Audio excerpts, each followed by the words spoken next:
Welcome back, everybody. You are listening to the Keep Growing podcast with the Center for Human and Organizational Potential. My name is David Ziebler. I'm the Director of Organization and Employee Development. I have my trusty partner here, Miss Catherine Canham. Hi, Cathy. How are you? I am here. I'm good. How are you? So formal. You called me Catherine. I like it. Well, that's your full name, but it's Cathy here on the show, isn't it? I'll answer to pretty much anything. So, Awesome. you know, Awesome. yes. Well, I'm just going to keep calling you Cathy, if that's okay. That's cool. But ladies I'm and happy to gentlemen, be here. today we have a very special guest. We have Dr. Sookyung Suh with us today. She's going to be talking about change management, her opinions, her stories, her tips and tricks, her strategies. What we should do as change agents, because we all are change agents here at the School of Medicine, whether we believe it or not. And, I'm just happy to have you here today. Thank you so much, Dr. Suh. Thank you. Thank you for having me. I'm excited to be here. Yeah, it's going to be awesome. We need to have an applause button or something. Yeah, something. When you introduce people, make it sound like we have a full audience. Oh yeah, watching. for Yes. sure. Okay, well we'll get on that. Some For noises next and time. jingles. Yeah. All right. Well, Dr. Suh, thank you for being here. You know, we got a chance to wrap a little bit before the show, and you were telling me a story that I thought would be great for our listeners to hear about. So you became a change agent pretty young, right? You have a story about becoming and managing and leading change from when you were in school. Can you tell us a little bit about that? Sure. I was more of an instigator and then asking too many questions, and I was a little bit too curious in my culture. I grew up in South Korea. Okay. So I was that student who's in the front row, bright-eyed, and then raising questions that teachers didn't expect. So I was graduating my junior high and then about to go to high school, and I went to kind of a magnet school, like you have to take the test to get in. So I went to that school, but it had a pretty not so great connotation around that school name with another type of school. So I loved my new school, and so I didn't really like that people just poo-pooing our name. Yeah. Yeah. Oh my goodness. It's terrible they were doing that. So so I wrote a letter, actually handwritten letter to the principal, because my dad encouraged me that, why not give some idea to your principal and then, give some thoughts of changing the name to Seoul Foreign Language High School from Wide. So because it was the capital city of another country, one of the countries back in Korea. Sure. So anyway, I wrote the letter. Within a month, I actually received the letter back that he was thinking about changing the name, and then board is discussing it. So towards the end of my freshman year in high school, they changed the name. Wow. The sign and everything. So, yeah. So I think it was my idea coupled with encouragement from my dad, and then actually the action I did it, and then people who are willing to listen, and then not dismissing my idea because I was 14. So wow, yeah. Yeah. That's a wild story, to create so much change at such a young age. I was thinking how easy it would have been for you to have thought, I'm only 14. I'm just a student. No one's going to listen to me, and then not follow through on that. Right. So that's impressive. And if I heard you say it, a woman in your country, right, to create this much change or ruffle the feathers as a woman in your country was culturally not necessarily something that was, really getting people excited. Did I get that right? Or is that, yeah? I mean, it's just, as a young student, I didn't think anybody would just take it very seriously, but I think I wanted to give credit to my dad, who's like, why not? Yeah. Nothing to lose. And then when you say it, just give some of the solutions. And then he believes that Seoul would be a great name, and then it's in Seoul, and no one took that name. So why not? I mean, it was kind of a bold move. Sure. And then great name. So so my high school still has that name. That's amazing. But you know what? Even in your story, you're talking about a lot of great elements of in change management and what it takes to manage change successfully. I mean, what I'm hearing is, right, there's an instigator or a champion of change, right? There's a person that has and leads the change. There's a person sponsoring and supporting the champion, right?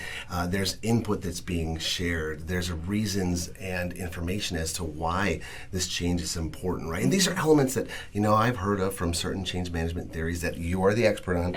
I'm doing the, we are not worthy Wayne's World bout of her. But I have a couple questions for you, and then I'd actually like to, because we just got into it, have you formally introduce yourself, right? But the question is, so did this experience really inform you or change you or mold you in any way to become this change expert? Because the fighting spirit that you showed back then, I still see today. At that time, I don't think it really clicked. I was happy and surprised, and then later on it was more of a bragging right, and people didn't believe that, no, you're just making this up. And then I actually still had the letter as kind of a proof. Nice. But looking back, I think I was always curious, and then oftentimes just raise the question, why are we doing this? And then always looking for some of the ways to do things better, and then more engaging ways. Sure. Why only few people know about this? And then, so I think it's just the inclusion of other people, and then being just is another thing. Being fair. So those are kind of my personality growing up. Yeah. Well, those are great values and great personality characteristics to have, and I've experienced those, being on your team. We both work, all three of us actually, right, work for the Center for Human and Organizational Potential. And Dr. Suh is the Director of Change Management here at the School of Medicine. Dr. Suh, tell us a little bit about what you do on a day-to-day basis or here for the organization. Tell the audience about who you are. I mean, they know a great story about your past now, but let's expand on that. Sure. Well, how much time do we have? About 15 more minutes. Right? So I wear many different hats here. So when it comes to medical education, I'm an assistant professor for professional development and then wellness, which is part of a Center for Human and Organization Potential. Yeah. I, from the background, I do a lot of strategic planning and change management for us, as well as leading the Accelerate Leadership Development Program. That's also inclusive, not only just for faculty, but everyone with a leadership potential or want to expand on their leadership capabilities. For Office of Equity, Diversity, and Inclusion, I am the transformation strategist.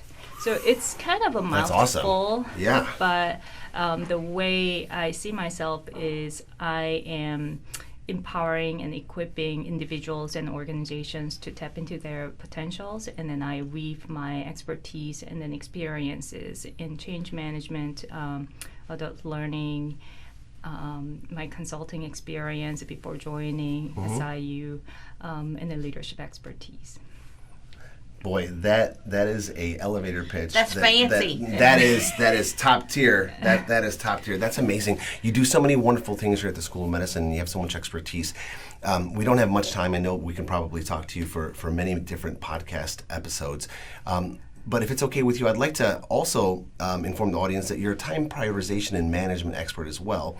But before we get to that, I see change happen every day. It's one of those constants, right? I don't know if you've seen the movie. Cathy, you ever seen the movie Meet Joe Black with Brad Pitt, Anthony Hopkins? No, I don't think I did. All right, Do I need to add that to my list? You need to watch it. It's great. It's great. You had me at Brad Pitt. In the movie, like 90s Brad Pitt too, okay? So it's the last century, can you believe yeah, that? what? Yes. Oh, don't talk like that. Don't say those things. Yeah, okay. We were talking about rapping the oldies, and I was like, what? That's not, they don't go together. But all right, I digress. Death and taxes. That's what you can guarantee that is going to happen to you in life. But we need to add to that. That's the quote from Joe Black, because it's not just death and taxes, it's change. It's change. Change happens. It happens all around us. And you not only have tips for us in how to manage change and how to lead change, but also what not to do, right, during change and other things. Tell us a little bit about that. So organizational change is very personal matter. Oh. Yeah. Right? So a lot of things that impact the organization, whether it's regulation changes or mergers and acquisitions. But when it comes to individuals, it's a lot of uncertainty. And am I going to have a job? Is it going to be difficult? Like, what if the culture changes? So it's just a lot of what's going to happen. And then when we ignore these emotions, and then it's going to be a very long, difficult, rocky road. And so even if it seems like, oh my gosh, how are we going to address everybody's emotions, right? But like acknowledge that there is some tension there. There is some, like, change is uncomfortable. Yeah, right. it Like, really so is. how are you going to address uncertainty? I mean, by talking about why we are doing this, how it's going to impact, when the change is going to happen. Change happening next week versus next year, it just kind of sits differently. So like communicate early and how. So that's one of many ways that you can manage emotion through like intentional planning. Okay. Yeah. So that's one of the things that people kind of overlook, that the huge emotion. Like, just know that change is tough, whether it's like moving your office and then it's like a huge change of a process improvement or technology improvement. Yeah. When you mention all the emotions that it brings on, it's definitely an example as to why it's so hard to make change, because those emotions are debilitating. Without a doubt. They can be. Right. Yeah. Worry, Paralyzing. anxiety, fear, anger, frustration. Yeah. And then those uncertainty can be very different based on your roles and then where you are How in much the control you organization. have over it. Right. So it's like when you feel like you're in the helpless position, and then you feel more, right? So that's why you have to include these people's voices and concerns early on. Sure. Right? Like, they may not know about your anxiety from the top. So be intentional when it comes to stakeholder identification process, like who, at least like one or two people from this group we can talk to, and then bring some ideas around like what's going to be a good way to communicate. And then you mentioned about some of the control. So like it gives them some choices. It doesn't have to be like they need to be in the planning process from A to Z, but anything that's impacting you. I mean, you don't want to be in the design or development phase of EHR implementation in every single meeting either, trust me. Yeah, but then like as a user, let's say you use about like dozen different functions and then it just doesn't work well with your workflow, then it's a missed opportunity as an organization as well. Right. So involving the right people at the right time and then communicating with those needs is the key. It's easier said than done. Yeah, it is. It always is, right? But what I hear you talking about is, right, a more intentional, conscientious, emotionally intelligent approach to guiding, leading, managing change, especially when we're dealing with people. Right.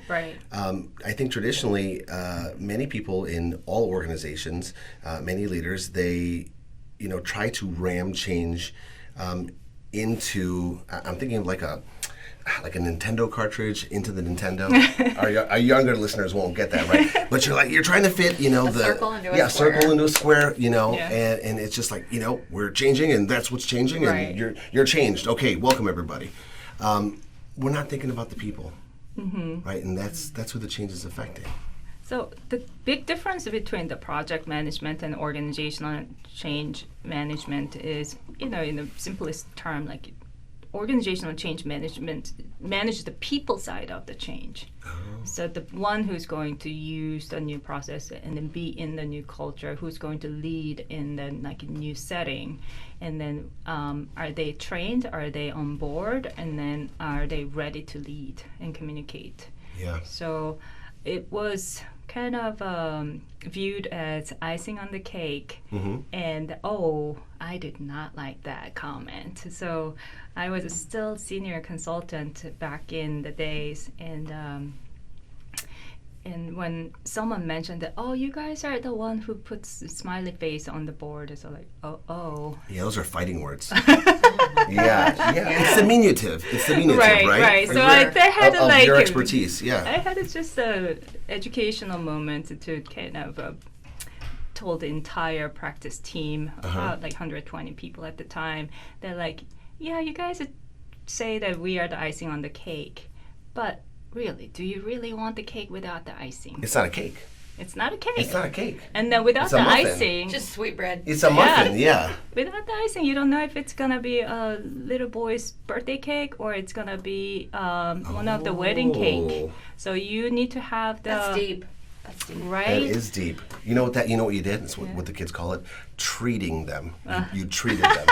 I haven't heard that You one. can go, treated! Yeah. My wife works at a junior high. So she knows all She those knows all the terms. slang. Yeah. Yes. Ooh, they got treated. Good for you, though. Because So, they're right. You're right. It's just about the change management. It's like where we are heading. Like you need to kind of show where you're heading and then make it more attractive to eat the cake. Right, So, absolutely. So why are we changing? It's just such a pain. I used moving as an analogy. Like moving can be like so painful. However, think about the bright side of like why you are moving for the first place, and then some of the better things coming once you unpack and get settled. Right. Wow. You know, can we get down to like a more granular level? So, I often joke, I'm a change agent. We all are, remember? I'm a change agent that hates change. Okay, and I used to be really bad about it. I've grown, right? That's what we do. We keep growing here at this podcast. But Nice. you like that? It's a nice plug. Yeah. I mean, you know, you gotta get it in there. Like and subscribe. Anyway, I used to be this person that on Monday my wife would tell me. Well, here's what we're doing with our Friday night. We're going to go here. We're going to have some pizza.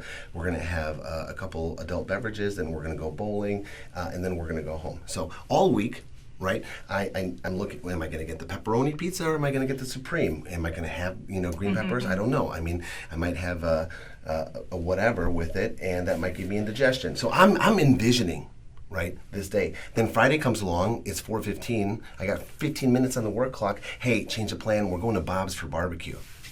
What? I didn't dress. Messing you I didn't up. dress. So Wait, I actually. How do you dress for barbecue? Hey. Like dark clothes? Yeah, Dark of course. colors. Yeah, Okay. You can't be You have to have wearing a white bit. and Gotcha. khakis. No way. That's true. No way. Okay, Right. sorry. But we were going bowling. I was, trying to get a 200 plus score. Right. Let's compete here. Right. So I'm not going to be wearing corduroys. I mean, I was ready. Okay. I was ready. Okay.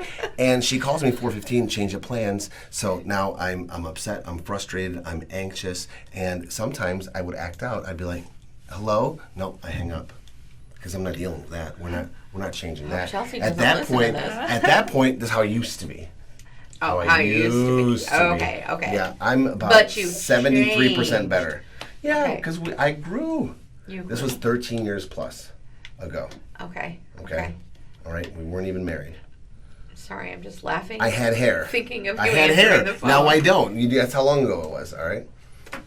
Maybe you're growing. Never mind. No, We won't I'm go there. flexible. So anyway, yes.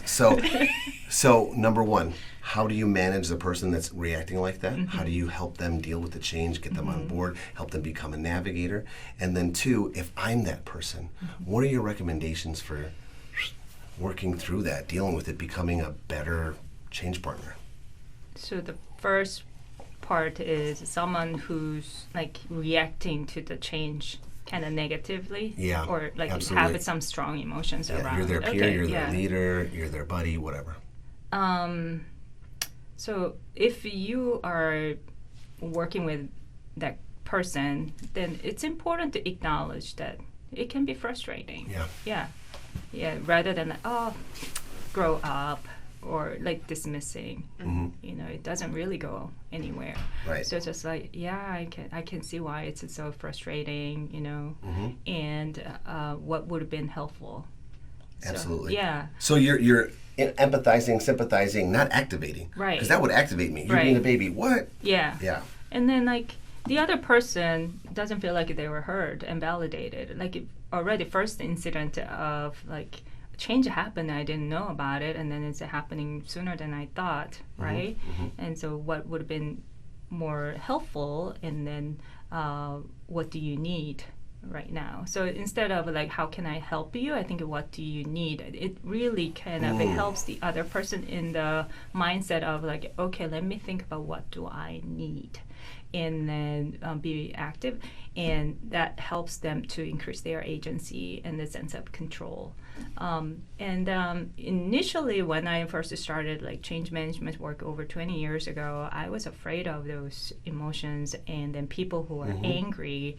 However, if you kind of get to know them, and either they have some of the good reasons that we didn't know, so they can potentially bring some of the blind spots, or with that strong emotions, when they're on our side and really understood the reason behind the change and then some of the positive impact, and then they became like such a great ally and an advocate for the change. So there's a like potential to use that energy in a different way. Oh, that's fascinating. Yeah. Yes. It seems very empowering. But then it doesn't happen without active listening. See, you got to work. You got to work the. Yeah. We got to work the problem.